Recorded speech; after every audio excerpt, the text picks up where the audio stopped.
My child is PDA, but I can't seem to get an autism diagnosis for her because the practitioner just says she makes eye contact, she has friends, and she's very verbal, so she can't be autistic. Unfortunately, this is really common, but one practical step we can take is to bridge the communication gap between the doctor and you as the parent using the Diagnostic Statistical Manual 5. So let's think about first restricted and repetitive interests of your daughter.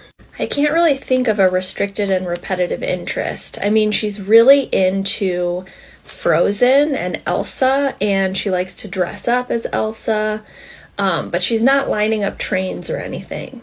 That's an awesome example. Okay, one of the first things we want to think about with a PDA child is that the restricted or repetitive interest may be social in nature. Okay, so Elsa is a great example. It could also be a particular person at her school, or it could be a character or a role in a movie. The second part of a PDA special interest is that it can be rotating. For example, my son would be obsessed with something for 3 months and then drop it entirely. So like Beyblades and then Bakugan and then Pokemon. And each time we would buy everything related to that special interest and then he would drop it. But those count as restricted and repetitive interests. That makes a lot of sense. Okay, that makes sense for her. So what about social communication differences? How do I explain what those are? We want to think about what's true in terms of the social communication differences of your daughter. So for example, when she is dysregulated or having a panic attack, is she able to verbalize, perspective take, and or make eye contact? Because often PDA children can do that sometimes, but when their nervous system is activated, they cannot.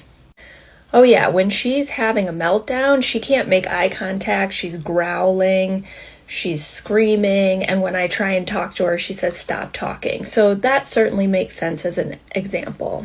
Let's talk a little bit about play and social interaction with her friends. Now, often a pattern when dysregulated is that the PDA child will control, fixate, be rigid, and correct others who are playing or engaging with them, which is a social communication difference. Is that true for your daughter? Oh, absolutely. She's constantly correcting me and her friends when they're not performing her play in the way she wants it to be. So that is a good example. Sounds like a great next right step, and we're all cheering for you. Good luck.